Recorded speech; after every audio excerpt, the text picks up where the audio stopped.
அனைவருக்கும் வணக்கம். இது நம்முடைய கலாம் ட்ரீம் அகாடமி சேனல். இன்னைக்கு இந்த பாடத்துல நம்ம என்ன பார்க்க போறோம்னா விருந்தோம்பல். ஏற்கனவே 10ஆம் வகுப்பு இயல் 3ல இருக்க காசிகாண்டம் அதிவீர ராமபாண்டியன் இயற்றிய காசிகாண்டம் என்ற பாடல்ல விருந்தோம்பலுடைய சிறப்பை பார்த்தோம். அதனுடைய தொடர்ச்சியா இன்னைக்கு விருந்து போற்றுதல் என்ற பாடத்தை பார்க்க போறோம். சோ இது வரைக்கும் நீங்க அந்த வீடியோ பார்க்கலன்னா மேல இருக்க கார்டுல கொடுக்குற மேல பார்த்துக்கோங்க. சரியா?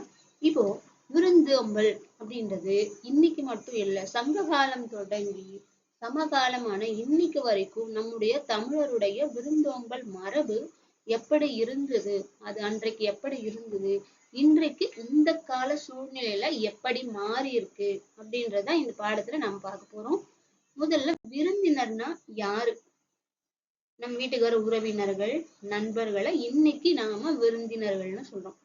சரியா? நம்முடைய ரத்த சம்பந்தம் உள்ள உறவினர்களா இருக்கலாம், நமக்கு பழக்கப்பட்ட கல்லூரி, பள்ளி, அலுவலக நண்பர்களா இருக்கலாம். இவர்களை நாம விருந்தினர்னு சொல்றோம். ஆனா அன்றைக்கு மீன்ஸ் சங்க காலத்துல முன்பின் அறியாத புதியவர்கள், முகம் தெரியாத புதியவர்களைத்தான் நம்ம என்னன்னு சொல்லுவோம்னா விருந்தினர்னு சொல்லுவோம். அதைத்தான் தொல்காப்பியர் விருந்தே தானே புதுவது கிளந்து யாப்பின் நீச்சி அப்படின்னு தொல்காப்பியர் சொல்லியிருக்காரு. அப்ப முகம் தெரியாத, நமக்கு அறிமுகமே இல்லாத புதியவர்களுக்கு விருந்தளிப்பதுதான் விருந்தோம்பல்.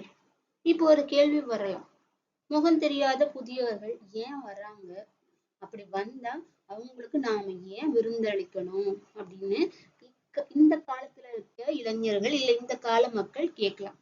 அப்ப அந்த புதியவர்கள் எல்லாம் யாரு, எங்க இருந்து வந்தாங்க, அந்த காலத்துல எதுக்கு வந்தாங்க, இந்த கேள்வி எல்லாம் நம்ம மனசுல வரும் இல்லையா? அதாவது அந்த காலத்துல பாத்தீங்கன்னா போக்குவரத்து வசதி எல்லாம் பெருசா கிடையாது. ஒரு ஊர்ல இருந்து இன்னொரு ஊருக்கு நம்ம போகணும்னா பல மைல் தூரம் நடந்து போகணும், காலால நடந்து போகணும், மாட்டு வண்டி எல்லாம் கூட இல்லாத, சாலைகளே இல்லாத காலம். காட்டுக்குள்ள ஒற்றையடி பாதையில நடந்து போன காலம். அப்படி ஒரு ஊர்ல இருந்து இன்னொரு ஊருக்கு போறதுக்கு பல நாட்கள் ஆகும். அப்ப பல நாட்களுக்கு நாம் நடந்து போறதே கஷ்டம் வெயில்ல. அதுல சாப்பாட்டு மூட்டையெல்லாம் சுமந்துட்டு போக முடியுமா சொல்லுங்க? அப்படி ஒரு ஊர்ல இருந்து இன்னொரு ஊர்ல பயணப்படுறவங்களுக்கு, இல்லறத்தை விட்டு துறவரத்துல இருக்க அந்த துறவிகளுக்கு, இப்படிப்பட்டவங்களுக்கு எல்லாம் விருந்தளிப்பது நம்முடைய விருந்தோம்பல் பண்பு. அப்படி நான் ஊரு விட்டு ஊர் போறேன், எனக்கு பக்கத்துல எங்க ஊர் இருக்கு, எங்க சாப்பாடு போடுவாங்கன்னு எப்படி தெரியும்னு பார்த்தா, அந்த காட்டு வழியில யாருமே இல்லாத இடத்துல நடந்து போறவங்க என்ன பார்ப்பாங்களாம், ஆகாசத்தை ஒசந்து பார்ப்பாங்க. ஏதாவது கோயில் கோபுரம் தெரியுதான்னு. ஏன், விருந்துக்கும் கோயில் கோபுரத்துக்கும் என்ன சம்பந்தம் அப்படின்னு கேட்கலாம் இல்லையா? அதாவது கோயில் கோபுரம் தெரிஞ்சதுன்னா அப்ப அங்க ஊர் இருக்கும், அங்க மக்கள் வசிப்பாங்க, அப்ப நமக்கு தேவையான சாப்பாடு அங்க கிடைக்கும்னு வழிபோக்கர்கள் நினைக்கணும். அதனாலதான் அந்த காலத்துல கோவில் கோபுரங்களை மிக உயரமாக கட்டுனாங்க. நம்முடைய முன்னோர்கள் செய்த ஒவ்வொரு செயலுக்கும் கண்டிப்பா ஒரு காரண காரியம் இருக்கும். சோ கோயில் இல்லாத ஊரில் குடியிருக்காதேன்னு சொல்லுவாங்க. அப்படி அந்த காலத்துல இருந்து விருந்தோம்பல் பண்பு இருந்தது. இந்த விருந்தோம்பலை பற்றி நம்முடைய நூல்கள் என்னென்ன சொல்லி இருக்கு அப்படின்றத நாம அடுத்து பார்க்க போறோம். இதுல 4 நிறைய பேர் சொல்லியிருக்காங்க. ஆனா இந்த பாடப்பகுதியில 4 முக்கியமான செய்திகளை சொல்லியிருக்காங்க. முதல்ல சொல்லப்பட்டது திருக்குறள். திருக்குறள்ல இல்லறவியல், திருக்குறள்ல 3 பால் இருக்கு, எல்லாருக்கும் தெரியும். அறத்துப்பால், பொருட்பால், இன்பத்துப்பால். அதுல அறத்துப்பால்ல 4 இயல்களை வச்சிருக்காரு. அதுல முக்கியமான 2 இயல் இல்லறவியல், இன்னொன்னு துறவறவியல். இப்ப இல்லறவியல், இன்னொன்னு துறவறவியல். அப்போ அறம்னும் பொழுது அதை 2ஆ பிரிச்சுட்டாரு வள்ளுவர். ஒண்ணு இல்லறம், இன்னொன்னு துறவறம். குடும்ப வாழ்க்கையை வேணாம்னா துறவியா போயிடலாம். சரியா? அப்ப அந்த இல்லறவியல்ல சொல்லும் பொழுது 10 குறளுமே சிறப்பா சொல்லியிருப்பாரு. ஆனா அதுல ரொம்ப முக்கியமான குறள், மோப்ப குழையும் அனிச்சம் முகம் திரிந்து நோக்க குழையும் விருந்து. இந்த அனிச்ச மலர் நீங்க கேள்விப்பட்டிருப்பீங்க. இந்த அனிச்ச மலருடைய சிறப்பு என்னன்னா, அது முகர்ந்து பார்த்தாலே வாடிருமா. இதுக்கும் விருந்தினருக்கு என்ன சம்பந்தம்னு கேட்டீங்கன்னா, அனிச்ச மலராவது முகர்ந்து பார்த்தாதான் வாடிரும். ஆனா நம்ம வீட்டுக்கு விருந்தினர் புதுசா ஒருத்தவங்க வர்றாங்க, நம்ம முகம் வாடி இருந்துச்சுன்னு வச்சுக்கோங்களேன், அவங்களுடைய மனசும் வாடிரும். அதுதான் எதோட ஒப்பிட்டு சொல்றாரு, அனிச்ச மலரோட. அனிச்ச மலர் கூட முகர்ந்து பார்த்தாதான் வாடும், ஆனா நம்ம முகம் வாடி இருந்தா விருந்தினுடைய முகம் வாடிவிடும் என விருந்தோம்பல் பற்றி மிக அழகாக வள்ளுவர் சொல்லியிருக்கார். இது கருத்து ஒண்ணு. இரண்டாவது கருத்து சிலப்பதிகாரத்துல இளங்கோவடிகள் சொல்லு. அது ரொம்ப அருமையான கருத்து. எல்லாருக்குமே சிலப்பதிகாரம் கதை தெரியும். கோவலன் கண்ணகி திருமணத்துக்கு அப்புறம் ஒரு கால சூழல்ல கோவலன் கண்ணகியை பிரிஞ்சு மாதவி கிட்ட போயிருவாங்க. திருப்பி கால சூழல்ல கண்ணகியை தேடி வரும் பொழுது கோவலன் கேட்பான் கண்ணகி கிட்ட, இவ்வளவு நாள் என்ன பிரிஞ்சு வருத்தப்பட்டியா அப்படின்னு கேட்கும் பொழுது கண்ணகி என்ன சொல்லி வருத்தப்பட்டாராம், இவ்வளவு நாள் உங்களை பிரிஞ்சு நான் இருந்த வருத்தத்தை விட விருந்தினரை உபசரிக்க முடியாமல் நான் பட்ட துயரம்தான் அதிகம். ஏன்னா அந்த காலத்துல விருந்தோம்பல் என்பது கணவன் மனைவி சேர்ந்து வந்த விருந்தினர்களை உபசரிக்க வேண்டும் என்பது நம்ம மரபு. அப்ப கணவனை பிரிந்து வாழும் கண்ணகியால வந்த விருந்தினர்களை உபசரிக்க முடியல. சோ இதை எண்ணித்தான் நான் வருந்தியதாக சிலப்பதிகாரத்துல கண்ணகி கோவலனிடம் சொல்லி வருந்துவதாக இளங்கோவடிகள் ரொம்ப அழகா சொல்லியிருப்பார். அடுத்து மூன்றாவது கம்பர். முதல்ல திருவள்ளுவர் பார்த்தோம், இரண்டாவது சிலப்பதிகாரம் பார்த்தோம், மூன்றாவது கம்பர்.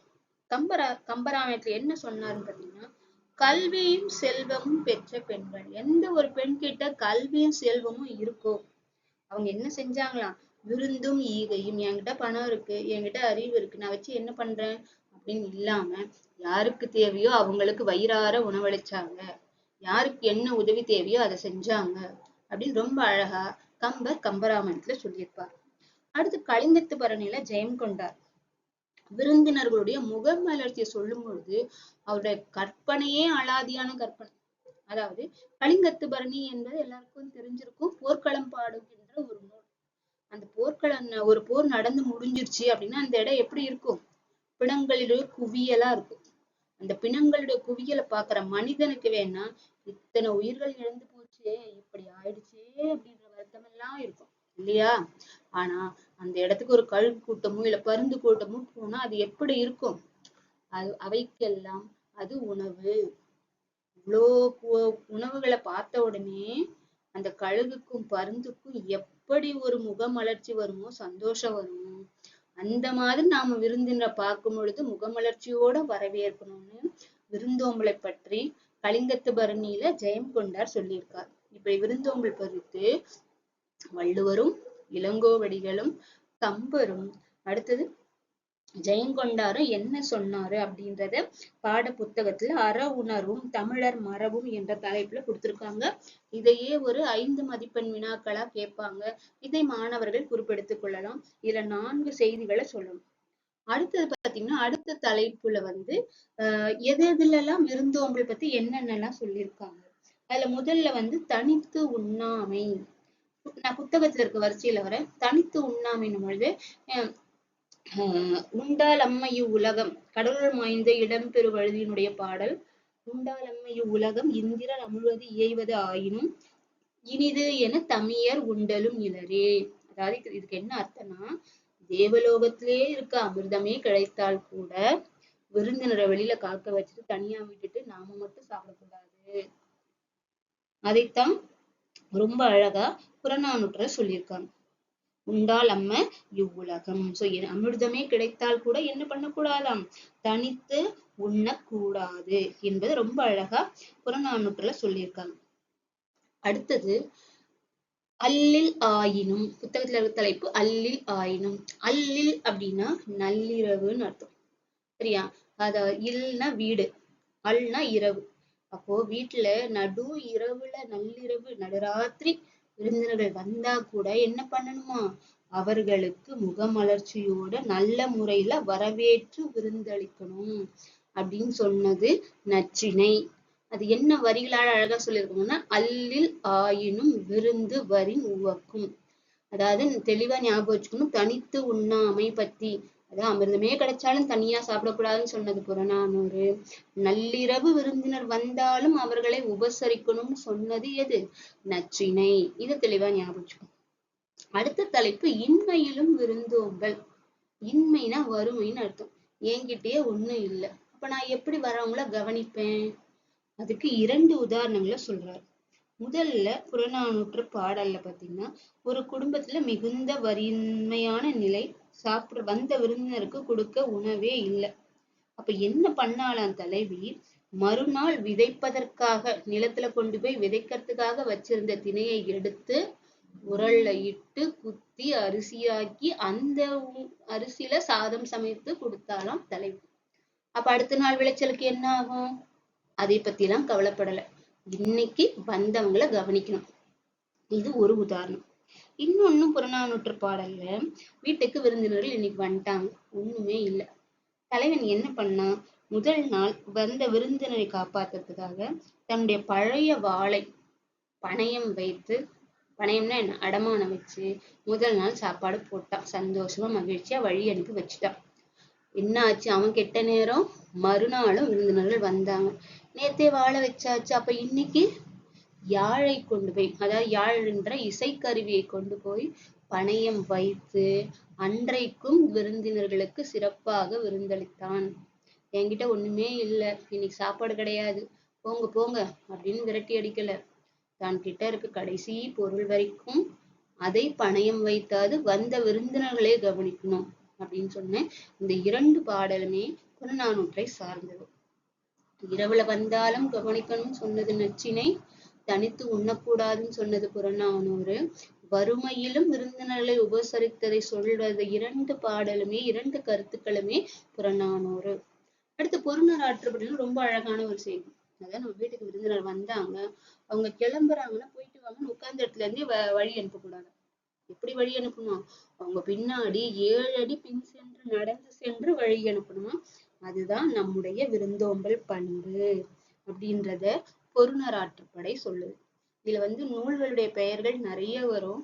அத நாம ஒரு மன வரைபடம் மாதிரி, நற்றிணையில என்ன சொல்லியிருக்காங்க, கம்பர் என்ன சொன்னாரு, சிலப்பதிகாரம் என்ன சொல்லுச்சுன்னு தனித்தனியா மன வரைபடம் மாதிரி நினைவுல வச்சா இந்த கருத்துக்களை எழுதுறதுக்கு மிக எளிமையா இருக்கும். அடுத்தது கால மாற்றத்துல விருந்தோம்பல். அன்னைக்கு விருந்தோம்பல் எப்படியெல்லாம் இருந்ததுன்னு பார்த்தோம். வீட்டின் வாயில்ல காத்திருந்து, இதுல இன்னொரு செய்தியும் சொல்லுவாங்க. பலர் புகு வாயில் அடைப்ப கடவுணர் வருவீர் உளரோ அப்படின்னு, உளீரோ என்ற குறுந்தொகை பாடல். அதாவது நைட் ஆயிடுச்சு, எல்லாருக்கும் சாப்பாடு போட்டு முடிச்சாச்சு, கதவை அடைத்துட்டு படுக்க போறோம். ஆனா அப்படி கூட டக்குன்னு கதவு சாத்திட்டு போய் படுக்கூடாதாம். அந்த பெரிய வாயிலை அடைப்பதற்கு முன்னாடி இன்னும் சாப்பிட வர யாராவது இருக்கீங்களா அப்படின்னு கேட்டுட்டு அதுக்கப்புறம் தான் என்ன பண்ணணுமா, வாசல் கதவியை அடைக்கணும். வீட்டில் வாயில்ல காத்திருந்து புதியவர்களை அழைச்சி அழைச்சி வரவேற்று விருந்தளித்தது அந்த காலம். அதுக்கப்புறம் ஒரு காலகட்டம் மாறி என்ன ஆயிடுச்சுன்னா, வீட்டுக்கு புதியவர்களை ஏற்க முடியாத சூழ்நிலை, நம்ப முடியாத ஒரு காலகட்டம். வீட்டுக்குள்ள புதியவர்களை ஏற்க முடியாத காலகட்டங்கள் வரும் பொழுது வீட்டிற்கான ஒரு மாற்றாக உருவானதுதான் சத்திரங்கள். அதாவது சத்திரங்கள், அன்ன சத்திரங்கள்ல சாப்பாடு போடுறது. அப்படி யாருடைய காலத்துல இந்த அன்ன சத்திரங்கள் பெருகுச்சு அப்படின்னு பார்த்தோம்னா, மராட்டியருடைய காலத்திலயும் நாயக்கர்கள் காலத்திலயும் நிறைய அன்ன சத்திரங்கள் உருவாக்கி வழிபோக்கர்களுக்கு தேவையான உணவு அளிக்கப்பட்டது. இந்த செய்தி இந்த பாடத்துல சொல்லியிருக்காங்க. அடுத்தது தற்காலத்துல விருந்தோம்பல் எப்படி இருக்கு? இப்பெல்லாம் வீட்டுக்கெல்லாம் யாரையும் கூப்பிடுறது இல்ல. எல்லாருக்கும் அவங்கவுங்களுக்கான வேலை சரியா இருக்கு. ஒரு வீட்டுல விசேஷமா இருக்கணும், ஒரு வீட்டுல திருமண நிகழ்வு, கிரகப்பிரவேசம், இந்த மாதிரி ஏதாவது முக்கியமான நிகழ்வுனா நண்பர்களை கூப்பிட்டு விருந்தளிக்கிற பழக்கம் இப்ப காலத்துக்கு மாறி இருக்கு. திருவிழாக்கள், ஊர் திருவிழா, இல்ல எங்க வீட்டுல திருமணம், எங்க வீட்டுல வளைகாப்பு நிகழ்ச்சி, புதுமனை புகு விழான்னு ஏதாவது ஒரு விசேஷ நிகழ்வுகள்ல சொந்தங்களும் உறவுகளும் நண்பர்களும் ஒன்று கூடி அவங்கள உபசரிக்கிற காலம். அதுவும் இப்போ ஒரு படி மேல எல்லாத்துக்குமே இப்போ பணம் கொடுத்தா எல்லா வேலையும் பார்க்க ஆள் இருக்காங்க. சோ ஒவ்வொரு என்ன சொல்றது, அந்த ஏற்பாட்டாளர்கள், நிகழ்ச்சி ஒருங்கிணைப்பாளர்கள், இல்லைன்னா நிகழ்ச்சி ஏற்பாட்டாளர் இந்த கான்ட்ராக்ட் பேசிஸ்ல கொடுத்துடுறாங்க இல்லையா, அந்த அளவுக்கு விருந்தோம்பல் என்பது இந்த காலத்துல மாறி வந்திருக்கு. சோ இந்த பாடத்துல இன்னொரு சொல்லப்பட்ட மிக முக்கியமான ஒரு செய்தி, வாழை இலை விருந்து. ஏன் வாழை இலையில சாப்பிடணும் அப்படின்னு சொல்லும் பொழுது, வாழை இலையில சாப்பிடுறது உடலுக்கு மிகவும் ஆரோக்கியமானது. அப்படி இருக்கும் பொழுது அந்த வாழை இலையில எப்படி பரிமாறணுன்றதுக்கே ஒரு மரபு இருக்கு. வாழை இலையை எப்படி போடணும், எப்படி பரிமாறணும், நடுவுல நடுவுல சாப்பாடு போடுவாங்க. அதுக்கப்புறம் இடப்பக்கம், வாழை இலையினுடைய இடப்பக்கம் குறுகலா இருக்கும். அங்க உப்பு, ஊறுகாய், இனிப்புன்னு சின்ன சின்ன பொருள் எல்லாம் இருக்கும். ஏன்னா உப்பு கொஞ்சம் தான் வைப்பாங்க, ஊறுகாய் கொஞ்சம் தான் வைப்பாங்க. அப்போ அது நம்ம கைக்கு தொலைவாக இருக்கும். தேவைப்பட்டாதான் உப்பு எடுப்போம், தேவைப்பட்டாதான் ஊறுகாய் எடுப்போம். அது நமக்கு கைக்கு சற்று தூரமா இருக்கும்.